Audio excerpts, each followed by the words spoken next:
I wish to make a complaint. Sorry, we're closing for lunch. Never mind that, my lad. I wish to complain about this parrot what I purchased not half an hour ago from this very boutique. Oh, yes, the Norwegian blue. What's wrong with it? I'll tell you what's wrong with it. It's dead. That's what's wrong with it.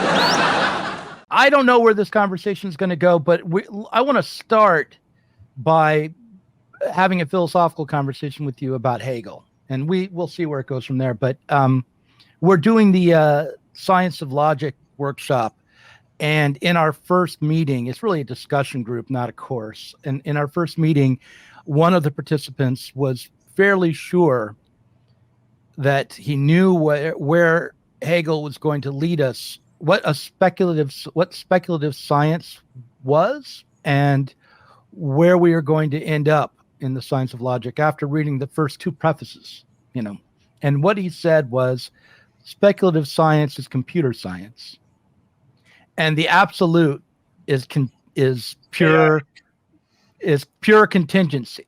No. And so I want to now the pure contingency being the absolute is an argument I think you could maybe lift out of the phenomenology in a way, or that it's a Zizekian sort of interpretation of Hegel. Yeah. It's saying another way to put it is whenever every claim to knowledge includes a cut. Mm-hmm. Every time that you try to present an ideological understanding of the world, you are necessarily making placing a limit, excluding something, deciding when to stop, and that cut can't really be self-justified. That it is a contingent. I was just talking with the Theory Underground people who came through Chicago. Mm-hmm. So Dave McCarricker and his crew, and they're very Lacanian. And so this reminds me of the quilting moment, like the arbitrary end of a Lacanian session, mm-hmm. right? And I feel like, of course, at some level, perhaps Zizek and the Zizekians think that revolution is like that, And I also have in mind like Badiou with the event, right, and the sort of unassimilable, something. And I, no, I don't think that that's Hegel. I don't. I don't think you can say that. If my reading of the prefaces are correct, just the prefaces to the Science of Logic are correct. He is making the claim that the way in which we're left with a logic, whether it's mathematics or Aristotelian logic, that seems to be bereft of truth, but is only formal, indicates a loss. That the way in which we seem to contingently or arbitrarily or in a self-interested way decide what model we're going to believe and what model we're going to exclude without any recourse to truth isn't an acceptable position for us to be in, and that he's claiming there's something called a speculative science, which may not be able to grip what is in all of its reality, but which can almost help us to unfold the truth, to bring forward the truth. Yeah, reality. That's right. And but after reading the prefaces, we're not there. We haven't understood. No, he hasn't connected the dots. But usually these philosophers are good at presenting their argument up front. Right. And so, what I'd say about this is, the absolute is freedom. Mm-hmm. So, what is absolute freedom? I'm in the midst of teaching Kant's Critique of Judgment, and at the end of the introduction to the Critique of Judgment, and I'm definitely of the school that Hegel is developing out of the third critique, out of all three critiques, but certainly out of the third critique, that it's the unity of the conditioned and its condition that transcends the condition. One thing I'll grant you, Chris, is that at the beginning of the Science of Logic, he critiques the Kantians and the schools of thought that developed after Kant. He is not necessarily critiquing Kant. Yeah, I know.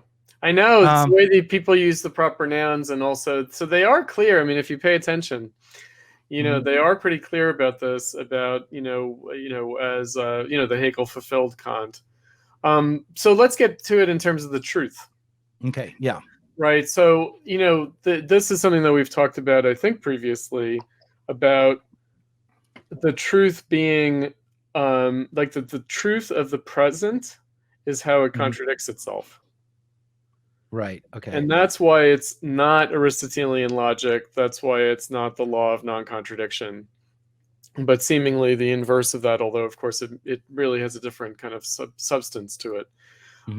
And so, that's where, again, the present contradicts itself. That is the truth of the present, meaning the truth of the present is not as it is, but as it points beyond itself, as it will realize a potential that isn't yet the case. Right. And so I think that's, speculative obviously has that immediate connotation, so it's helpful that way. Right. And, again, the speculative proposition is to articulate a possibility rather than an extant reality.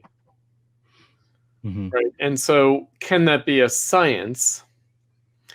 Right. In other words, can you be aware of the conditions of possibility for that? Now, a possibility is not the same thing as a probability. No. Right? No, it's not. That's right. Just, in other words, at a philosophical level, even if, because I was talking about this with, with Kant and with aesthetic experiences, that, even if 99% of the time we operate according to like empirical reason or according to sense data perception, 1% of the time we don't. And that's the philosophical question. That's like, in other words, like, just the mere possibility of something that can't be explained some other way is what raises a philosophical question. Right. Right. And so it's not like he's saying, oh no, empiricism's invalid or something. It's not. He's saying it can't account for even just this faintest sliver of a phenomenon. And therefore, right, it can't explain even the conditions of possibility for itself, because of course this other thing does come out of normal experience.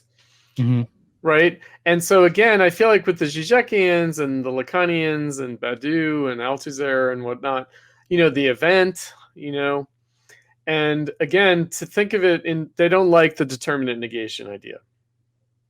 They really don't like that, because they don't, I think that they're in this very, my kind of ordinary way of thinking about this is that I think that people retreat to a rather more primitive domain of philosophy, which is like free will versus determinism. And it's like, no, that's not what Kant and Hegel are about, and therefore it's not what Marx is about. Right? It's about in other words, it's in a sense granting that insoluble antinomy, but then saying that's not the real problem. Right. So again, the real problem would be, so they hear determinate negation and they hear determinacy. Right. And then they hear, oh, right, well, what about contingency? And it's like, no, that's not what's meant by determinate negation. Right. Okay. Right. What determinate negation means is that it actually is coming out of what exists. Right. It's not some kind of inexplicable from outside. Again, the way we think about like a contingent accident.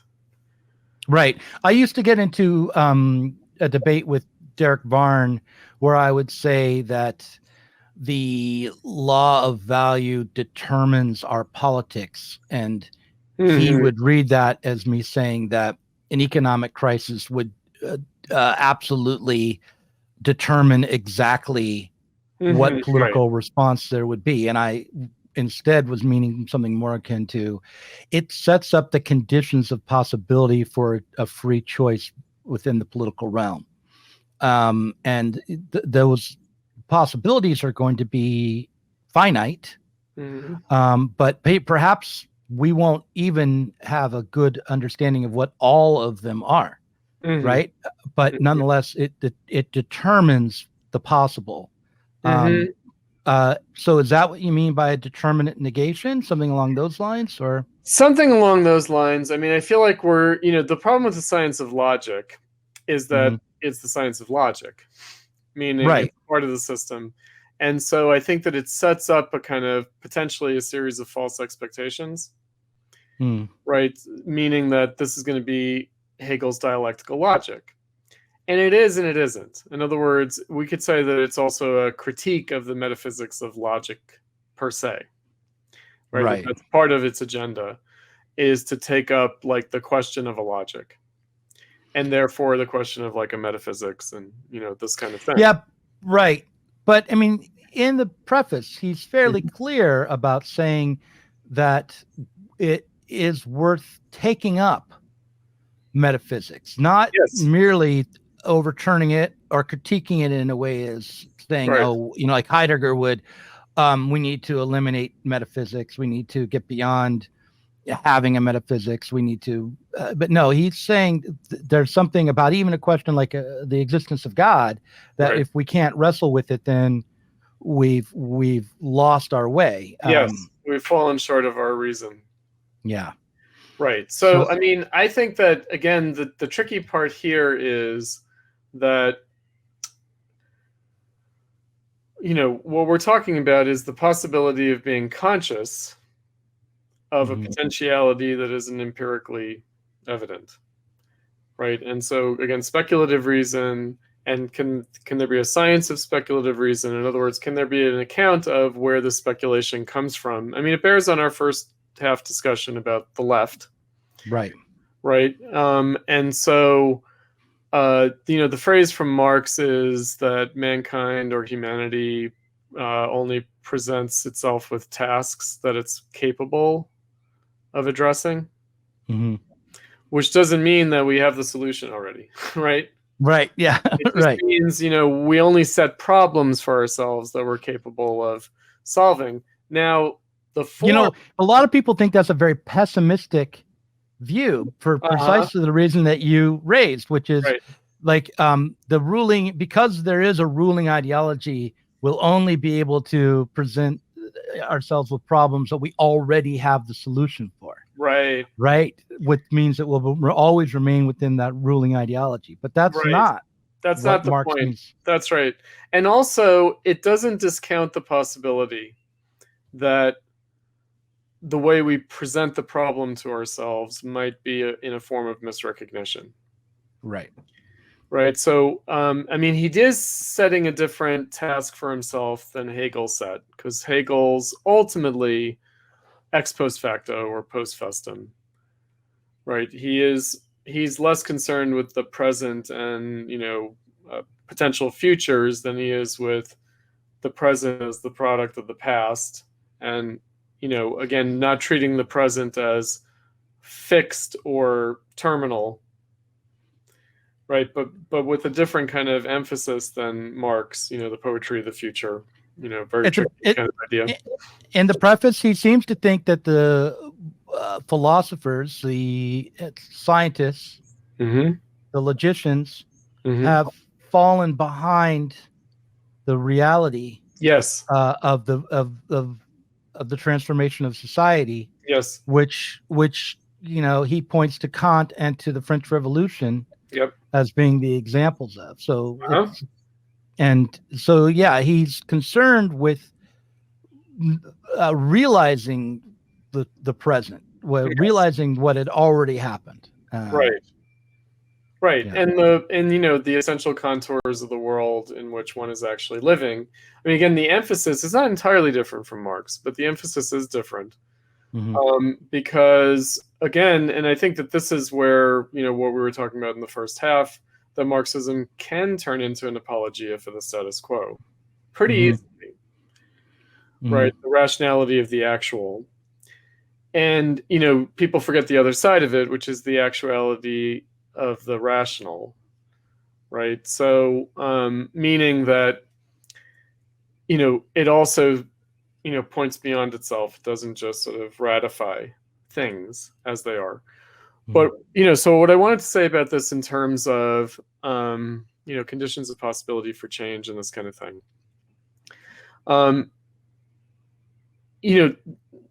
determinate and negation, the two sides of that determinate, but also negation, what negation means, because negation doesn't just mean like a flat inversion, or not just like the antithesis to the thesis. Mm-hmm. Right. And so that's where I think that people have a hard time with Marx on this count. Mm-hmm. I think that exegetically, like Moish Postone, my teacher, he would say the science of logic doesn't tell you about like socialism, it tells you about capitalism. Slippery, right? And the reason that the science of logic could be some kind of a model for Marx is because, of course, Das Kapital is not about like a potential future, it's about the way things are. Right? Mm-hmm. And I feel like, well, not entirely happy with that kind of resolution of things. I mean, it is true to a certain extent, and I do get the point, because I agree with Adorno that the point is to overcome the metaphysics of labor, and therefore the dialectic of bourgeois society, and therefore the dialectic of capitalism, like the dialectical character of society moving through determinate negation in this way is an adequate description of the bourgeois revolution, but also movement within capitalism. But it may not be an adequate description of the kind of freedom we're aiming for. Mm-hmm. Right. And so it gets to maybe the paradoxical point, also something that we raised in the first half that we didn't address, which is the American Revolution. Oh, right. The idea that the struggle for socialism might be based on the realization of bourgeois right. Mm-hmm. Right. And what would that mean? Right. Because capitalism is already that. And yet it also seems that you can have a critique of capitalism from that standpoint. Right. Right. So, and in some ways, that's the only point, meaning that just when we think that we're critiquing it from another standpoint, it actually is the bourgeois standpoint, but just obscure to itself. Right. Give me an example of when we think we're critiquing capitalism, but we're actually embracing, or we think we're critiquing capitalism from a socialist standpoint instead of a bourgeois one, because actually that's another confusion. Yes. The bourgeois and capitalist, not really identical, but give me an example of bourgeois right that then becomes critiqued from the standpoint of bourgeois right. Well, I mean, the most straightforward example is, of course, like the commodity form, the value form of the commodity, the exchange relation of labor and labor power as a commodity. That you could think, well, if you're attacking capitalist private property, if you're attacking capital, then you're not doing so from the standpoint of the commodity. Right. And it's kind of like, yeah, but where do you think that's coming from? Right. And so basically the critique of capitalism as exploitation is a critique from the standpoint of bourgeois right. And okay, let's unpack that a little bit. I think I know what you mean, but so okay, so you are saying the workers are not getting the full value that they're producing when they're working in a day, and therefore that's exploitative. It's unfair. It's not right. They have the right to their own property, and that includes the value they produce with their own body. Mm-hmm. So, but to make that claim, you are actually standing on bourgeois right, which is a property right. Yes. Yeah. That's right. I mean, I was just actually in Platypus, like among the members, like in our internal discussion, I was talking about, like, I don't know, I used Elon Musk as an example, right? Mm-hmm. So he's like this, multi-billionaire, and he was the richest man in the world for a second. Whatever, right? And yet he works 12-hour days and sleeps in his office, right? He's super austere, right? And so he works harder than his workers, because his workers are prevented by law from sleeping in their office and from working 12-hour days. So he actually works harder than anyone else in the company, right?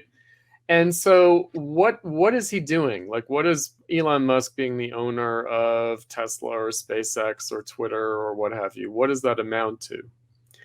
Right? It amounts to the fact that in addition to all this managerial work that he's doing, he's also legally responsible for the profits, for the capital. Like, he's the owner of the capital in the firm. But what are the profits? What are the profits? The profits are actually the savings, right? Meaning that, you spend a certain amount on production, you earn a certain amount selling your product, and then you save the balance, if it's a positive balance. So basically, capital is just the savings from production. Yeah, which you then will reinvest into expanding the company in the next year if you have enough. And or will preserve its value for potential future investment by investing it in another company. Right, which is another way of reinvesting. I mean, right. There's a risk involved in that, and yeah. But I was thinking about it in terms of this very, Marx has a variety of ways of talking about this. So he says that it is a fair exchange between the worker and the capitalist. It is fair exchange. He says that. Right. And he also says that the profits of the capitalist are not the profits of their individual firm, but a cut of the total profits of capital. Right? And so I feel like he does these things in order to emphasize a certain point, which is that it's surplus value, it's capital accumulation, and that amounts to savings societally. At a societal level, what is capital? It is the savings from the production process for future investment. In other words, to say that we live in a capitalist mode of production is to say that capital is the condition of possibility of continued production, future production. And to say that it contradicts itself is to say that it's supposed to do that, but it also undermines the possibility of future production at the same time. Right. And which is why it's impossible and undermines that possibility. Which is why financialization seems like such a sin from the capitalist point of view, because it's like we don't have savings. We're not profitable enough. Right. We're in debt. It's fake profits, right. Right. It's fake savings. It's not real savings. That's right. Yeah. So, yeah. And that's always makes you feel, as someone who's trying to run a company, I would love to have $1 million in debt right now, actually, that right, that I could play around with. No, I mean, that's the thing, right? Because that's the other thing, is that when they measure the value of companies and of assets and this kind of thing, it's like, well, but wait, what about their debt? Yeah. Right? And it's like, actually, their debt is their asset. Yeah. Right? In terms of capital, in terms of consumers, like ordinary people, right? Debt is not an asset. It's a liability. But in terms of capitalists, debt is an asset, right?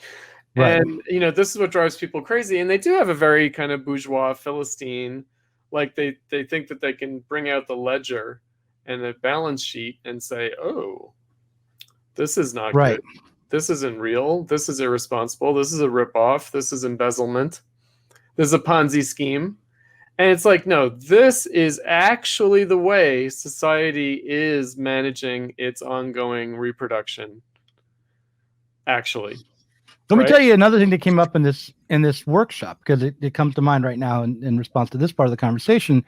The same person that said that the absolute was contingency and that computer science was speculative logic or speculative science. Speculative science. Also said that in order to understand how science progresses, all you have to do is think about the computer models people use in the stock market. And and when the computer model is fails to predict the outcome, then the model has to be changed, and so that's progress. Then that's progress.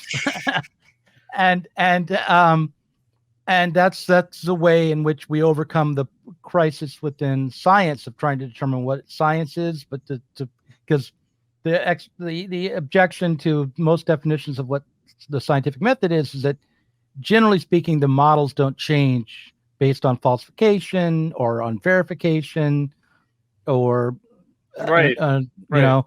So, but he's like, no, they do. Like you have a model and you put it in your computer, and then when it is fails statistical models and algorithms, right? yeah. And so, by the way, but the one more part of this, and then I'll. After that, in the Discord, someone came along and says, why on earth are we discussing computer science and the stock market when we're supposed to be talking about the science of logic and metaphysics? How are these things at all connected? And I said, my answer is like, well, if you think that if you could know the mind of God, have the ultimate metaphysical experience and know the mind of God, do you think that after that you would be able to make a lot of money in the stock market? Because I think you probably could. Right. No, that's the thing, right? The mind of God is an algorithm. I mean, it's a kind of a. I mean, it's. Oh. I mean, but you would want to do more than that if you knew the mind of God. Well, right. That would be an extremely limited way to use your knowledge of the mind. It would. Yeah. So the absolute is also the infinite, right? So it's freedom. And again, they think like freedom means the opposite of determinacy, and the infinite is the opposite of the finite. And then you get into like Badiou and set theory, and like, how can you have infinite possibilities from a finite set of numbers and this kind of thing? And it's like, man, you've lost the plot, right? But it's also, if we go back to the older interpretations of Hegel, which were a lot more sensible, why people could have a theological reading of Hegel and say for Hegel, the absolute is God.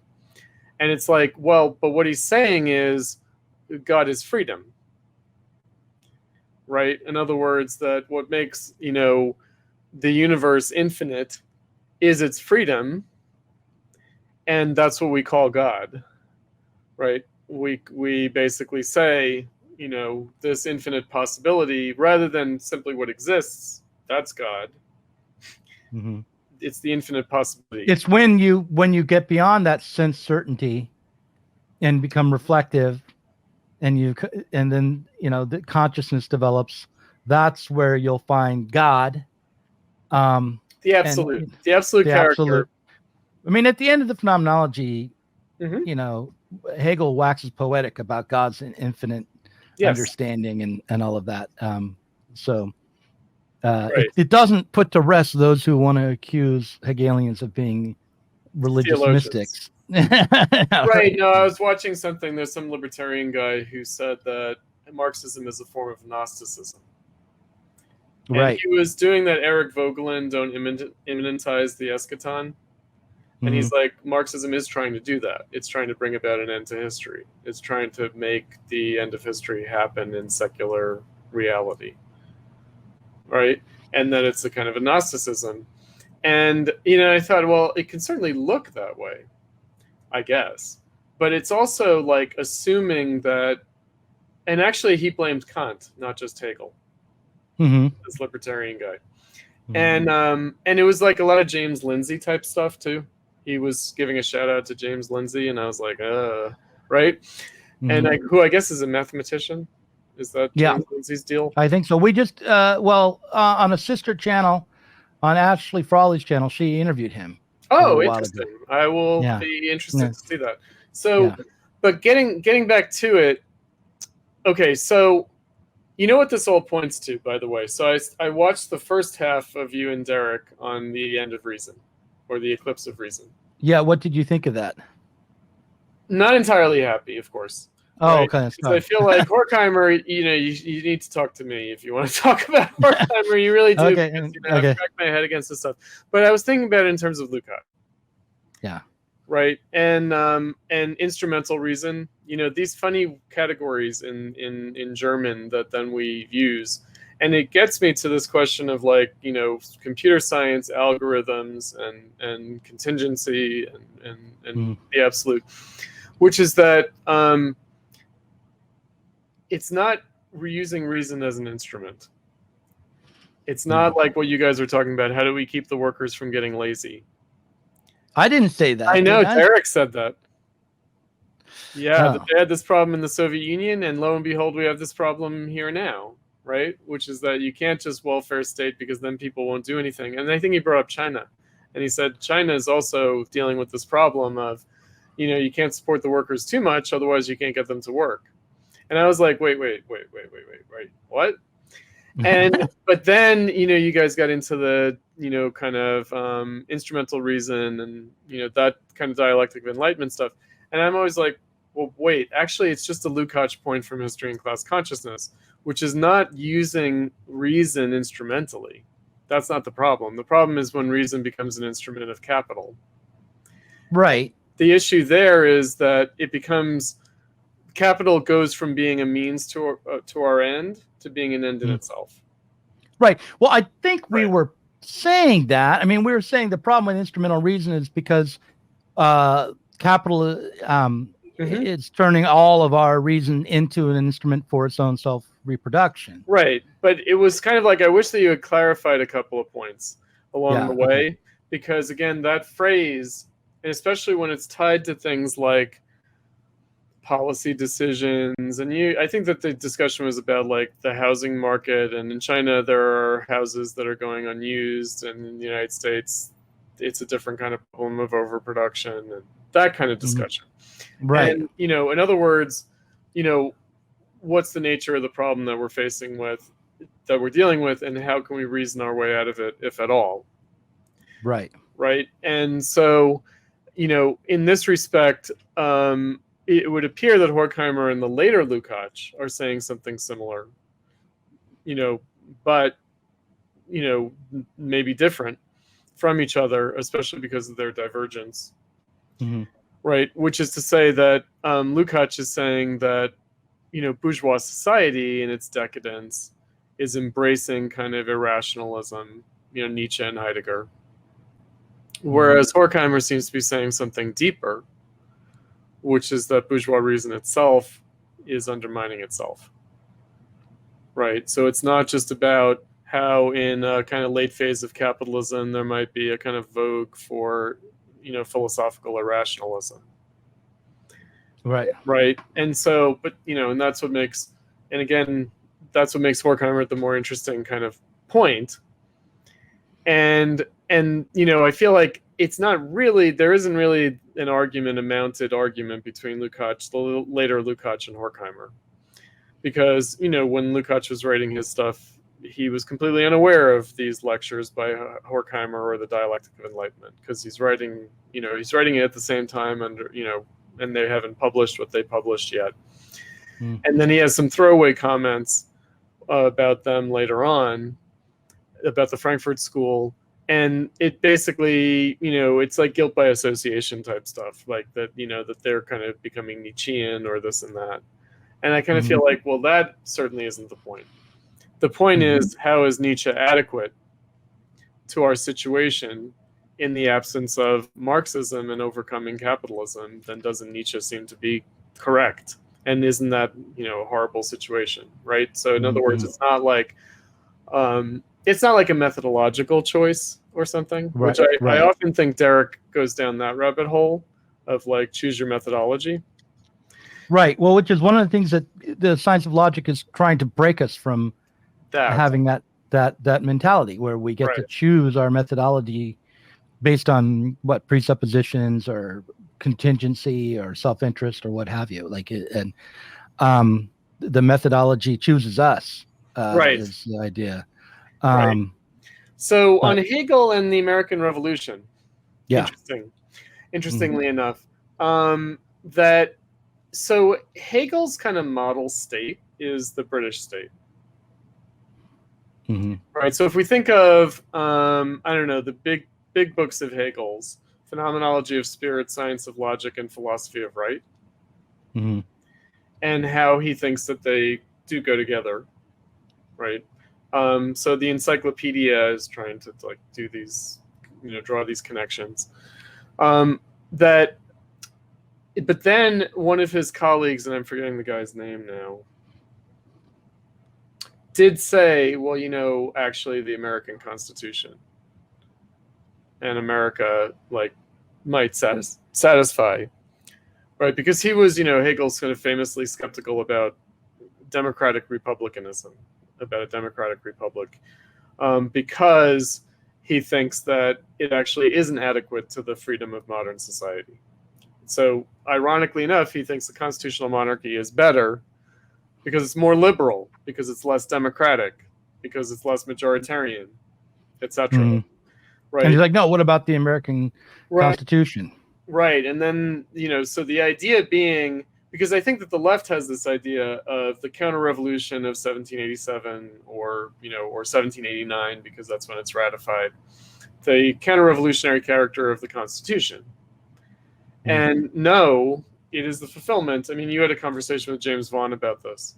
It is the fulfillment of the American Revolution, and precisely in the ways that the left tends to think of it as counter-revolutionary, namely the presidential, executive, etc.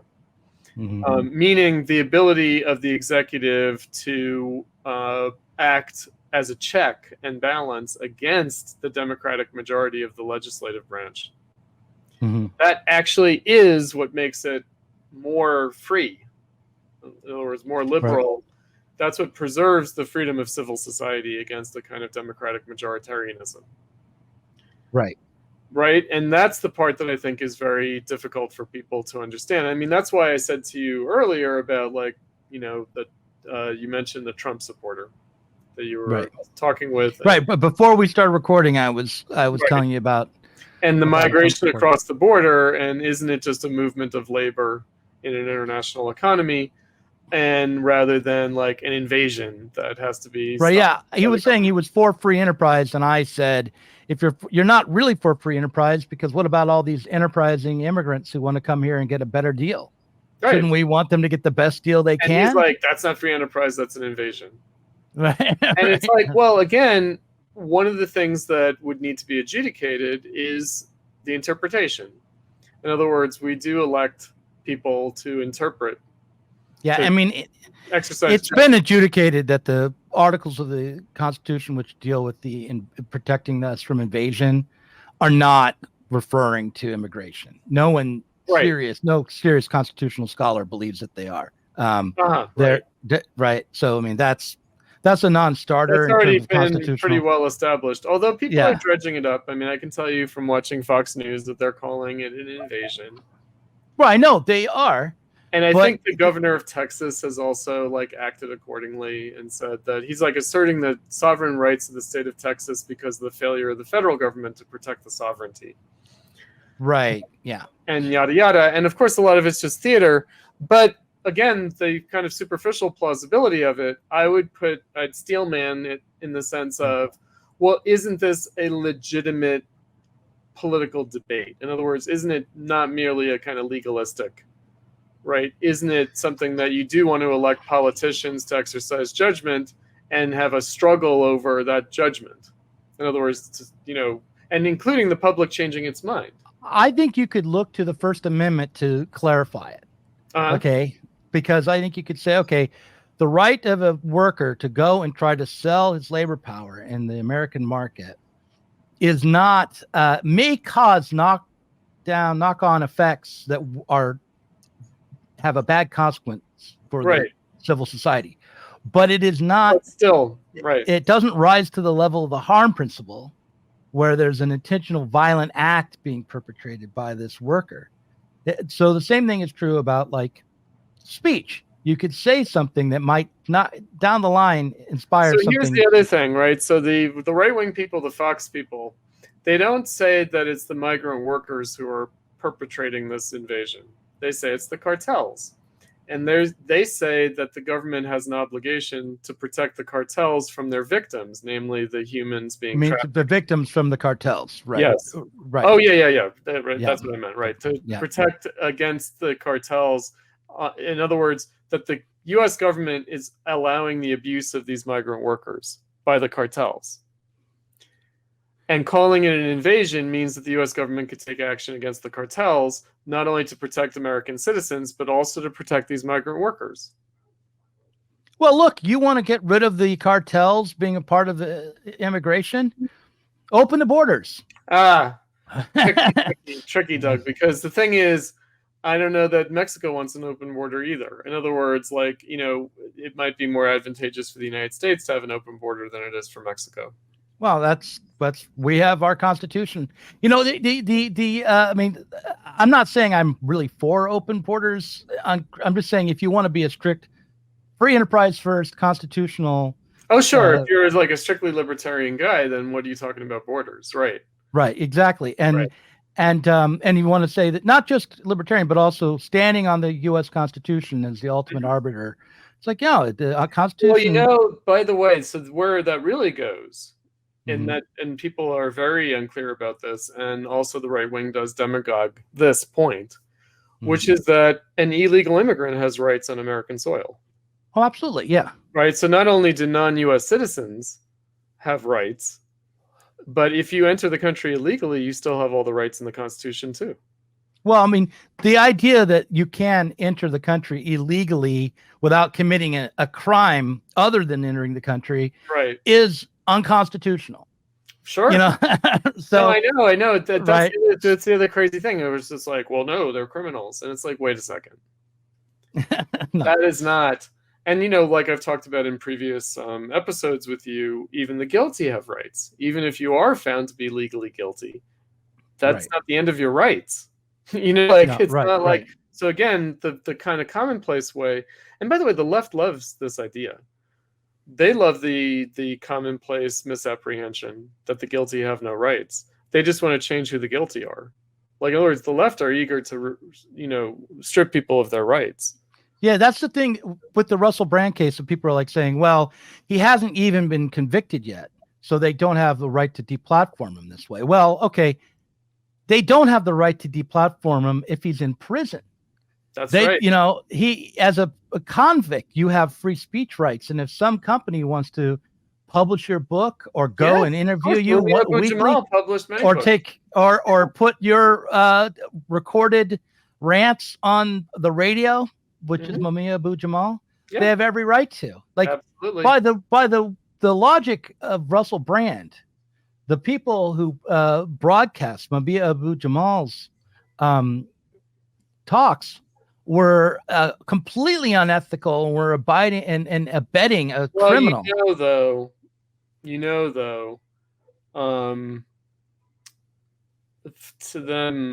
To these people, rape is worse than murder. You know that. Yeah. And also rape, like not forcible stranger rape, because I saw like a Glenn Greenwald thing where he was like, well, this wasn't rape. These are people that he was dating. Well, and it's like, well, no, you could still have abuse within a relationship, of course. Sure. Yeah. Right. And, you can still have rape within marriage. I mean, it's harder to prove and whatnot. And, it's like, but still, of course, that's possible. So Glenn Greenwald kind of fell down on that a little bit by saying these are consensual relationships. These are people who didn't break up with him after these incidents and whatnot. Right. And it's like, well, look, I do think that those kinds of details have bearing. They do have bearing in a court of law. They certainly would. Yeah. And like, if you are in if you read the allegations, if you actually, but if the allegations are true, none of that would matter. In other words, you could use it. Well, no, because that's the thing about these cases, and the same with Julian Assange. If you read the actual allegations, it is not clear there's the media reporting of the allegations, and then there's the actual allegations. Just with Assange, like Assange was accused of rape. Only no, he actually wasn't accused of rape. He was accused of having sex without a condom. And the women who went to used as evidence of rape, meaning that if the women didn't agree to not have sex without a condom, then it's rape. In Sweden. And Sweden's laws are different from the United States in that way. Yeah, but I mean, right. But the actual penetration was consensual. Yes. And the other but thing is he was wearing a condom when he wasn't, and so therefore it was rape. One incident. And then but they didn't go to the police and say I've been raped. No. They went to the police and said, can we force this guy to get an STD test? Because he had been behind their back sleeping with both of these women, right? And they were trying to get revenge and raw dogging it. They weren't even trying to get revenge only. They wanted to see if they could make sure that they didn't have an STD. Oh yeah, maybe that. You know, and so, and also they were mad at him and wanting revenge. But yeah, I mean, I the guess prosecutors took it into their own domain, and then there's a right, question exactly. of under what were they under some kind of MI6 or CIA influence to use this as an excuse to. Well, I mean, I think it's pretty clear they were, and right.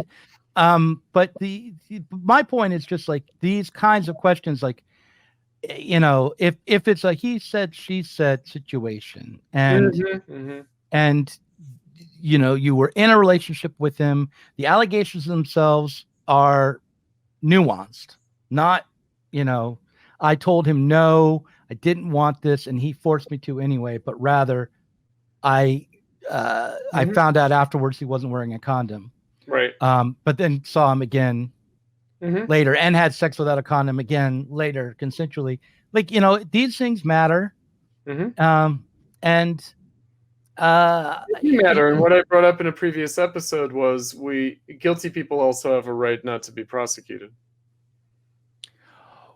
Well, the fair exercise of prosecutorial discretion is also right. That's the way to put it. Yeah. There has to be evidence that there was a crime that's sufficient to rise to the level of an investigation and an indictment. In the interest of justice.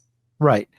And so not just any allegation. That's one of the reasons why they can, but they often don't, pursue a prosecution if the victim withdraws their complaint.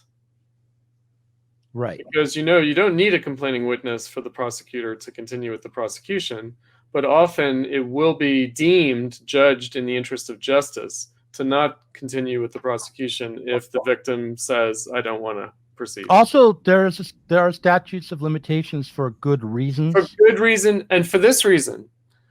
Actually, right. In other words, you don't want a prosecutor to exercise judgment and then have a future prosecutor say, actually, I want to prosecute that now. Right. Yeah.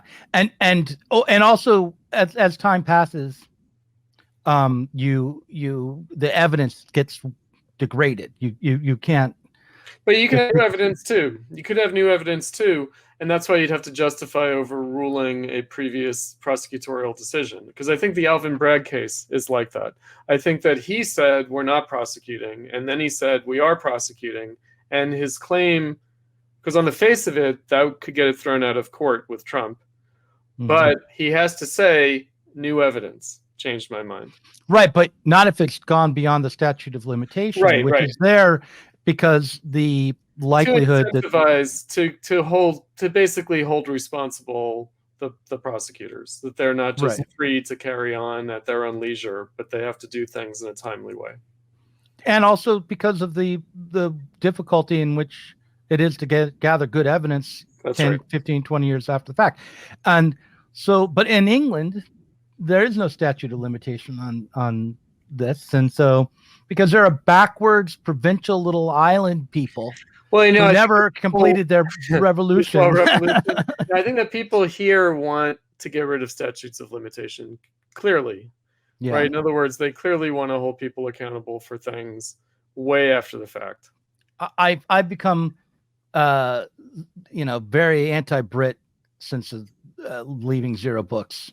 So I just want to. No, I mean it's terrible too, and you know that you have to have money to sue people in Britain. You have to put up money up front to cover potential court costs. So you basically have to be rich to sue people. In the United States, it's much more egalitarian. Yeah, you can be a poor person and sue a corporation. You know, in Britain, that's like very difficult. Well, to return to Hegel and philosophy and or at least to freedom as a concept, like one of the actually, I'm not going to return. I'm going to cut that part out. One of the things that struck me recently, or what I remembered, was that the way victims' rights, I may have told you this before, I know I've mentioned it before, was used. The way in which the political tendency that embraced victims' rights in the 80s and 90s were Reagan Republicans. Definitely. It was to enhance the draconian. Yeah. And it was the thought was that defendants had too many rights in American courts, and that those rights need to be rolled back. And today, the people who are talking about victims' rights the most are supposedly on the left. I don't think they are.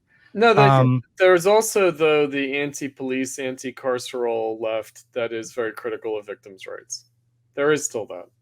But I think the people who will talk about that will, in one day, will say the complete opposite the next when it comes to... because they are for, identity politics criteria of selective justice. They are.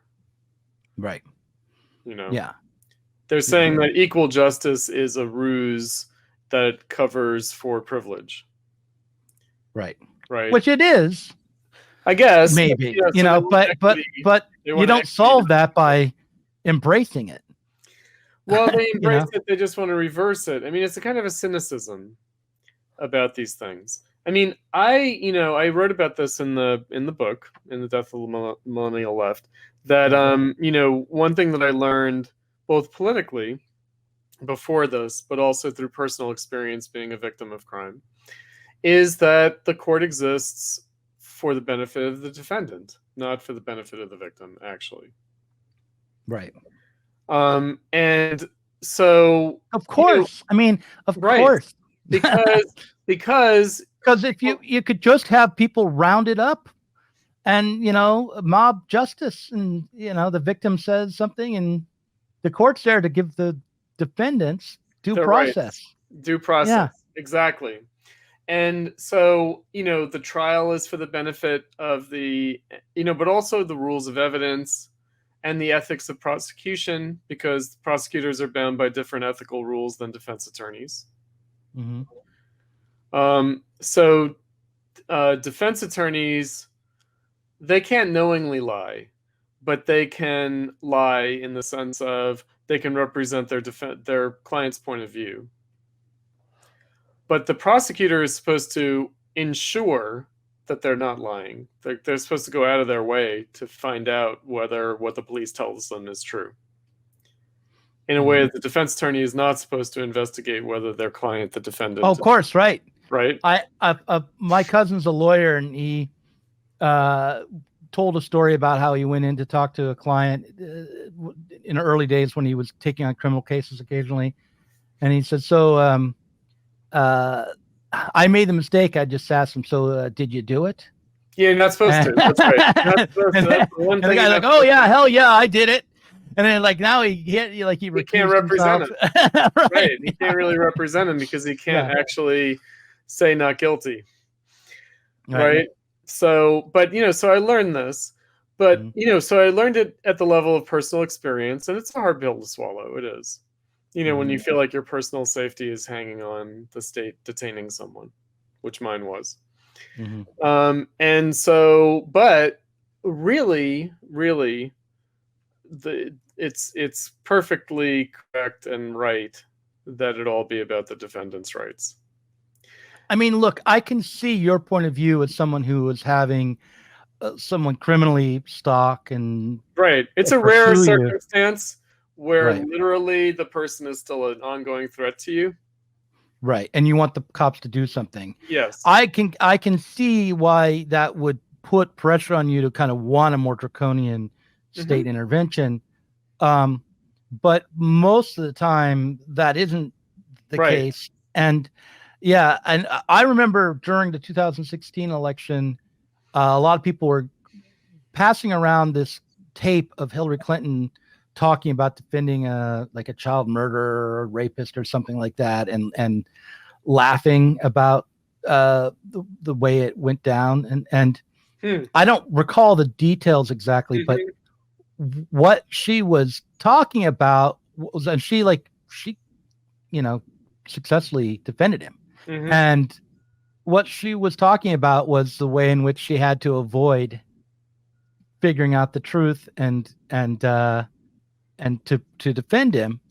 And my feeling at the time was that this is one of the few moments where Hillary Clinton is behaving in a way I'd want her to. Of course. Of course, absolutely. So Yeah, now, people people. have a hard time.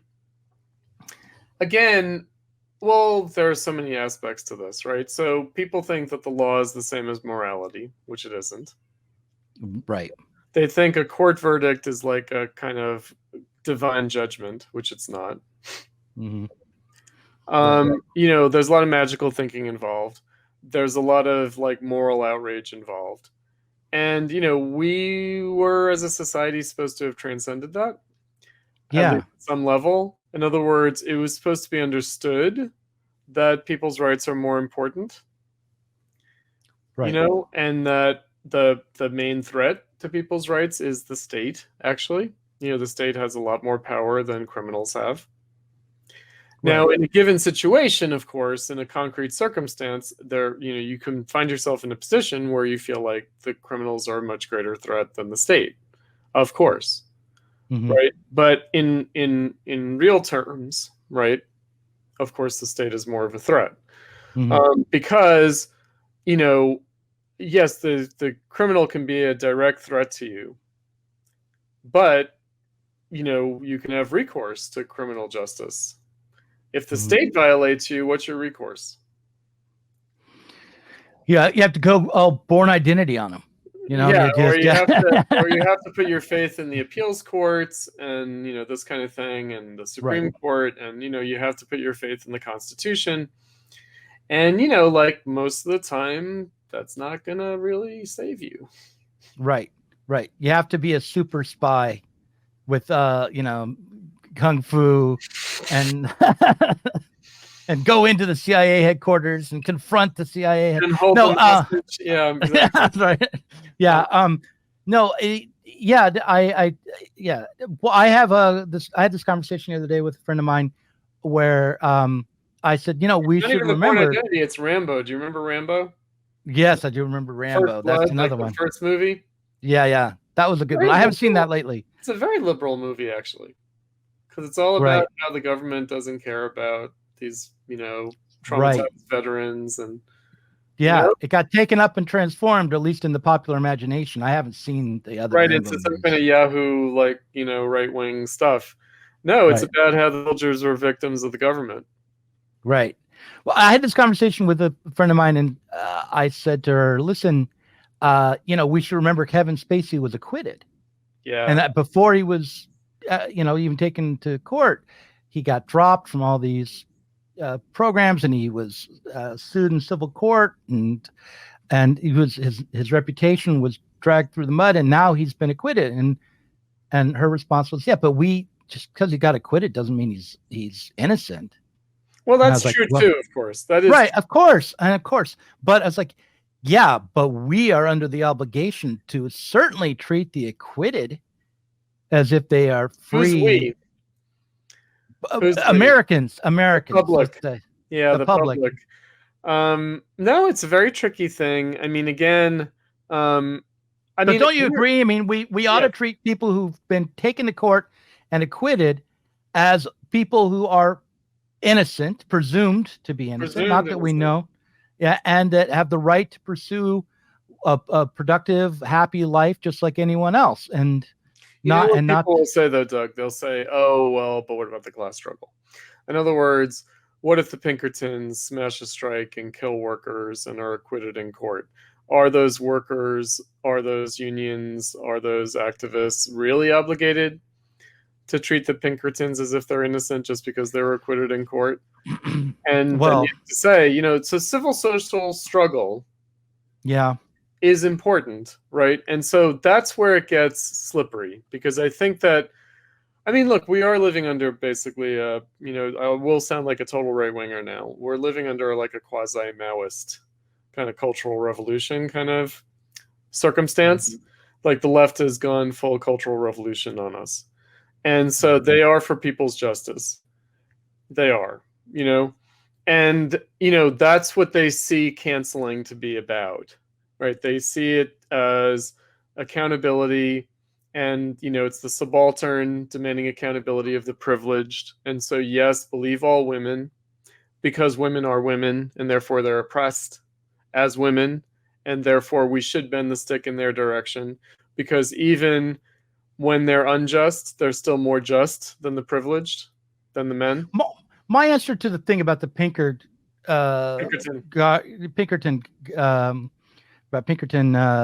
thug, right? Okay, he was acquitted after murdering workers. Okay, so what should we do as a workers' movement? Well, I don't know. Like maybe workers in the diner will refuse to serve him. Okay. But isn't that what we're talking about? Well, I mean, what? All right. So now. that's their individual rights to do that, but that does not overcome the way the state has. Well, certainly the state is obligated to treat the acquitted person as innocent. Right. But also our action of refusing service to these guys after the fact does not undo let's take it the to murders the next level. Or help us in the next fight. So what do we do they could then? say that it does. In other words, they could say that it's like popular pressure, that it shows that people should not agree to be Pinkertons, that they will be shunned, and that you shouldn't work for the Pinkerton company, right? And maybe this or that Pinkerton didn't actually kill anybody, but we should hold them accountable for the action of their coworkers because they shouldn't be working for that company anyway. Like, think about it, right? And we get into this like sticky domain.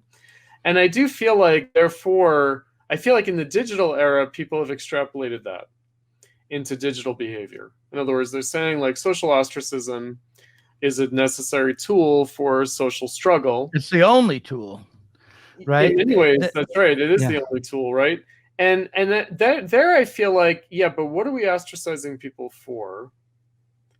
And what are we, in other words, there's a lot of like prejudged character to a lot of this, right? So, that's why it's like cultural revolutionary in the sense of believe all women. Or I told you that in the beginning of Me Too, I read an article from Mim Notes. So Mim Notes came back, the Maoist International Movement, and they had an article that says, studies show that women feel depressed after sex. And the reason for that is that, yes, they have been raped. Because in this patriarchal system, heterosexual penetrative intercourse is rape. Right? And it's like, even when you think you're giving consent, you're not. Because power is stacked against you to such an extent that you're incapable of giving consent. Even when you think you're giving consent, you're not. And therefore, it is always rape. It was like an Andrea Dworkin type thing. And I was like, okay, like, in other words, I know the plausibility of this argument. I don't think it's correct. I think it's sad. I think it's wrong. I do. And I think it neglects all sorts of realities. But that's where they're kind of going. In other words, they're not only saying, like, the working class in its struggle for socialism should have the right to do X, Y, and Z, but they're also filling in the cultural values, the details of, like, what should be disapproved of, what people should be shunned for. And I kind of feel like, okay, this is just a big mess because we don't actually know what actually is, in a sense, tolerable, acceptable, just at a popular level with respect to the working class. We don't. That would have to be explored. That would have to be like worked out. And we can't take like HR managers, or we can't take academic feminists to give us our standards for the working class struggle for socialism. I'm sorry, we can't. Do you know? Because I feel like what you're really doing there is setting norms of behavior and workplace discipline and this kind of thing. You're not actually talking about what people in the real culture have come to at the level of moral values.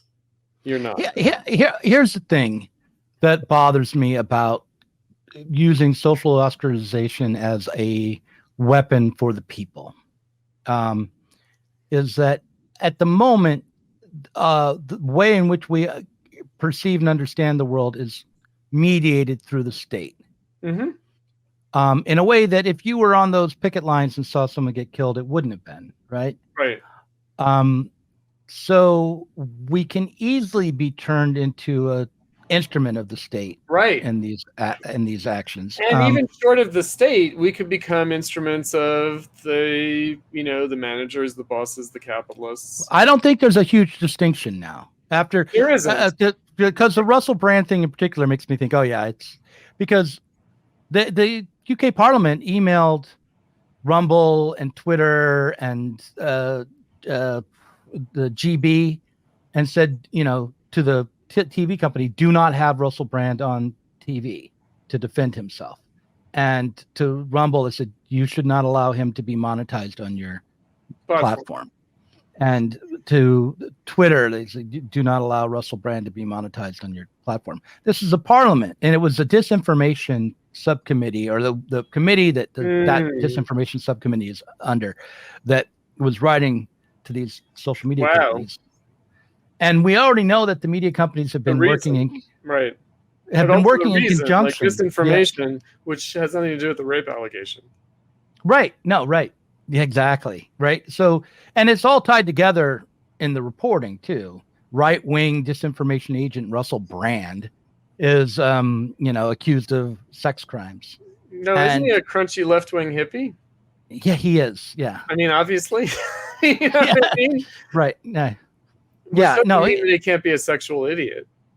No, I don't know if he's guilty or not. But my I guess my point is that when we decide to break from bourgeois norms, we should be damn sure that we know what we're doing, I guess, is what it's moral pluralism also. I think this is really an important point. And again, it's very tricky. In other words, like that the goal of the movement should be to convince women that they're oppressed. And I kind of feel like, well, why? Right? In other words, I don't think that anyone needs to be convinced that they're oppressed. In other words, what you have to do is facilitate and empower struggle that people are wanting to take. Mm-hmm. Actually, you're not there to say, oh, you think you're not oppressed, but you really are oppressed. How is that going to work? Mm-hmm. And so, again, like Marxism historically was based on an existing class struggle of the working class and even an existing socialist movement. So it's not like the Marxists were there to try to call it into being, but convincing people that they're oppressed and that they needed to struggle. Right. Right? Because, that's just, I would say that's just like capitalist demagoguery. In other words, the capitalists do that all the time. Like rile people up to attack their political enemies.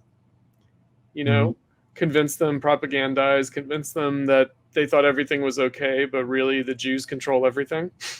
Do that's what they do. Like, that's not what we should be doing. No, I agree. Right? And so that's where I think it's become a weird thing.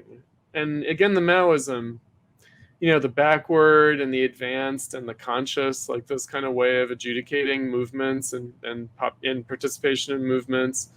And it's kind of like, what I would say to the Maoists at the time, because, Maoists who I've crossed paths with and we've worked with in Platypus and also in my campaign for a Socialist Party, Greg Lucero, he's the reclaimed Dasein guy who always comments negatively on my videos. Whenever you talk about him, I hear from him, by the way. He's one of my Facebook friends. He's a Facebook friend of mine too, I think.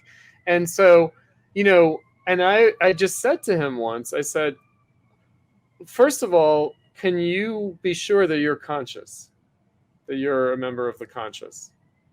And I said, second of all, can you be sure that you're part of the advanced as opposed to the backward?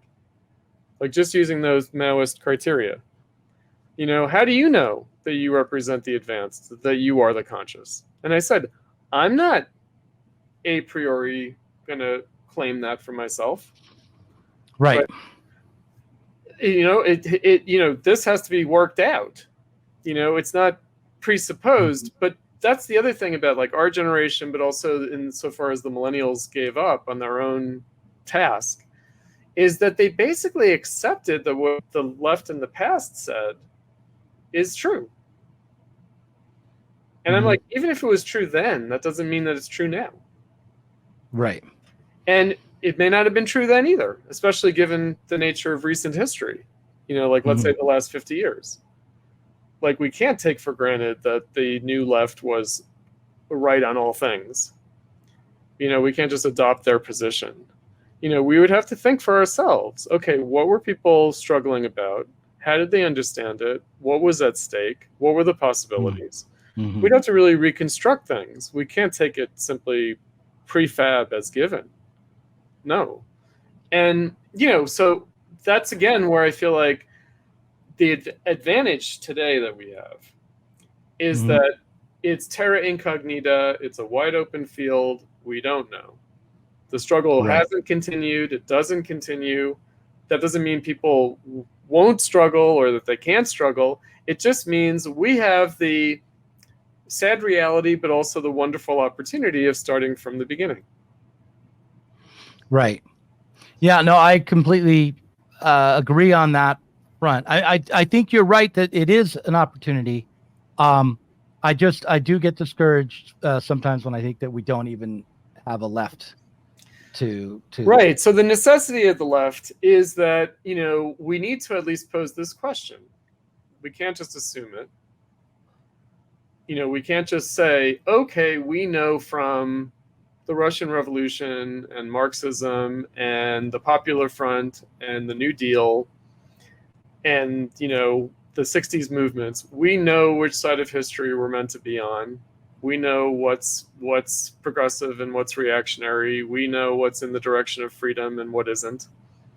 I would say all these things are actually proof that we don't know. Right. Right?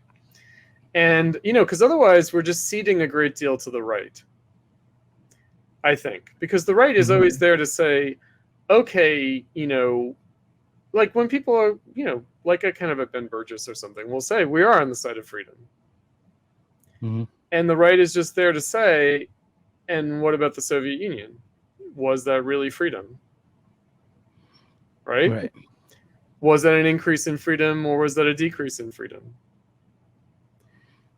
Right? Or even, what about the welfare state in post-World War II Europe? Wasn't it super repressive of all sorts of things? Wasn't there a new left that rebelled against this supposed wonderful class compromise benefit to the working class? Wasn't that seen as oppressive and worthy of overthrowing in the 60s? Right?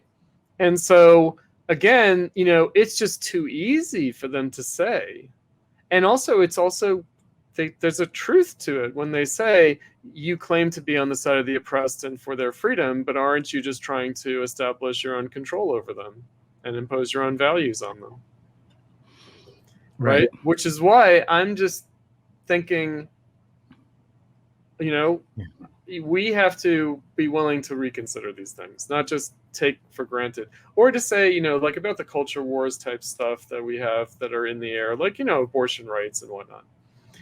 We have to say why you'd be for abortion rights. You'd be for reproductive freedom. You'd be for the state not repressing something that's going to happen anyway, not criminalizing people. You would be for those things. But it's not because, like, having children is bad for the environment, or I don't know, or you don't want to be a breeder, or whatever, heteronormativity or cisgenderism. Like, you just know that that's the reason that people think that you should be for abortion rights. Right? And it's like, that is not the reason. Do you know what I mean? Right. And if you put it that way, you're just opening the door to the right.